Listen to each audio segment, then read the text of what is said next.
የሆነ ነገር ለማሳካት ስትል የሆነ ጥንቃቄ ነገር ታደርጋለህ። ጥሩ ነው። ነገር ግን ከመጠን ያለፈ ጥንቃቄ ማድረግ ጎጂ ነው በራሱ ማለት ነው። ምክንያቱም ከመጠን በላይ የምትጠነቀቅ ከሆነ እድሎችህን መጠቀም አትችልም።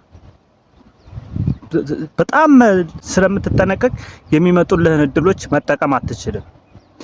ስለዚህ ተመርጦ የቀረውን የመውሰድ ግዴታ ይኖርባል ማለት ነው።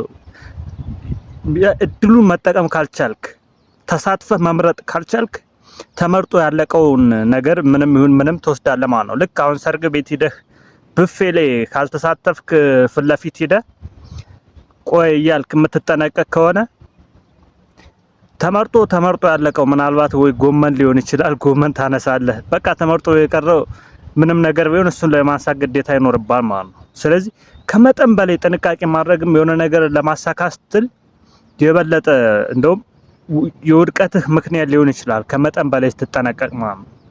የሆነ ነገር እኮ መጠንቀቅ ጥሩ ነው፣ ግን ሙሉ ለሙሉ ፐርፌክት እስክትሆን ድረስ መጠነቀቃለሁ ብትል ጥሩ አይደለም። ስለዚህ ዋናው ግብህ መሆን ያለበት የተወሰነ ጥንቃቄ አድርገህ ከዛ በኋላ ያን ነገር ከገባህ በኋላ መስራት መጋፈጥ ነው እንጂ ሙሉ ጥንቃቄ አድርገህ አትችለውም። ሲጀመር ከመጠን ያለፈ ጥንቃቄ ማድረግ ከግዴለሽነት እኩል ነው። የሆነ ነገር መጥቶልህ ቸላ የምትል ግዴለሽነት ጋራ እኩል ይሆናል ማለት ነው ከመጠን በላይ ጥንቃቄ ማድረግ።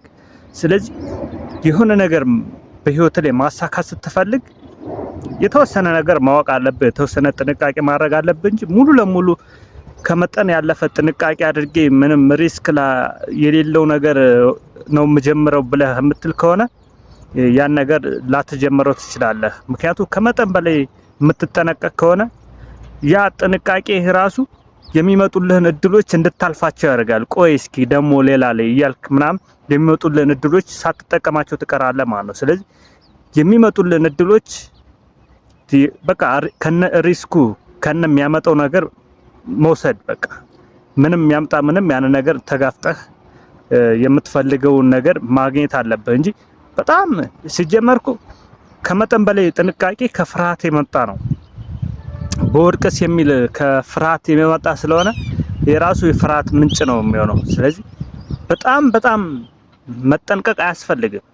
በቃ የሆነ ነገር ትገባበታለህ፣ የሆነ ትንሽ ጥናት ነገር ምናምን አድርገህ ከዛ በኋላ የሚሆነው ይሁን ብለህ መግባትና ያን ነገር ለመስራት መንቀሳቀስ ነው እንጂ ያለብህ ከመጠን በላይ ተጠንቅቄ ምንም ነገር እንዳይበላሽ የሚባል ነገር የለም። የሆነ ነገር በህይወት ላይ ስኬታማ መሆን የምትፈልግ ከሆነ ግዴታ ወድቀህ መነሳትም ሊኖርብህ ይችላል ማለት ነው። በወድቆ መነሳት ውስጥ ነው የምትፈልገውን ነገር የምታገኘው እንጂ ዝም ብለህ እንደገባህ ምንም ሪስክ የሌለው ምንም ፈተና የሌለው ነገር ሊሆንልህ አይችልም። ስለዚህ ከነ ፈተናው ከነ እንቅፋቱ ከነ ኪሳራው ከነ ምናምኑ ያን ነገር መጋፈጥ አሪፍ ነው። ስለዚህ አሁን የሆነ ነገር ለመጀመር ከፈለክ የተወሰነ ጥንቃቄ አድርግኩ የሆነ ጥንቃቄ ትንሽ ያርግና ያን ነገር መጀመር እንዳለበት የሚሰማህ ከሆነ ዝም ብለህ አድርገውና የዛ ኋላ ውስጥ ገብተህ ከስተትህ እየተማርክ ውድቀትም ከሆነ በዚህ በኩል አይወደቅም የሚል ትምህርት እየተማርክ ያን ነገር ማሳካት አለበት እንጂ ምንም በቃ እንዳልወድቅ ብለህ ከመጠን በላይ የምትጠነቀቅ ከሆነ የራሱ ፍራቻ ነው። ስለዚህ በፍርሃት ነው ተተብትበህ የምትቀረው፣ የባሰ ዙሩን ታከረዋለህ ማለት ነው። ያን ነገር ላለመሞከር ከመጠን በላይ ስትጠነቀቅ የበለጠ ውድቀትን ወደ ራስ ትስባለህ። ስለዚህ በቃ የሚመጣውን ነገር ተቀብለህ ያን ነገር አድርገው።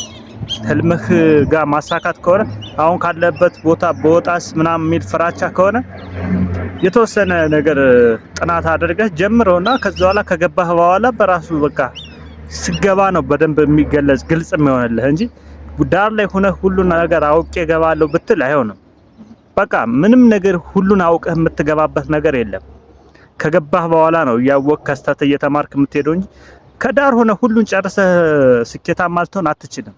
ስለዚህ ከነ ምናምኑ ግባበትና ከውስጥ እየተማርክ ከስተት እየተማርክ ከውድቀት እየተማርክ የምትፈልገውን ደረጃ ለመድረስ አሁን ተንቀሳቀስ፣ አሁን ጀምር እንጂ ቆይ የዛሬ አመት ምንም ሳልሳሳት ሰራዋለሁ ምንም ምንም ኪሳራ በሌለበት ነው የምሰራው ምትል ከሆነ ያን ነገር ሳትጀምረው ትቀራለህ።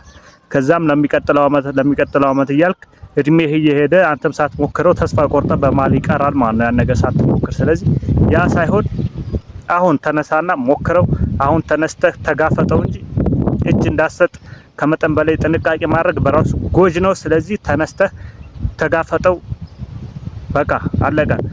ከተጋፈጥከው ያን ነገር ፍርሃትን እያሸነፍክ ስለምትሄድ ከስተትም እየተማርክ የምትፈልገው ደረጃ መድረስ ትችላለህ። ይመቻችሁ። ይህ ቪዲዮ ሰብስክራይብ፣ ላይክ አድርጉትኝ። ቀጣይ በላ ቪዲዮ እንገናኝ። ቻው።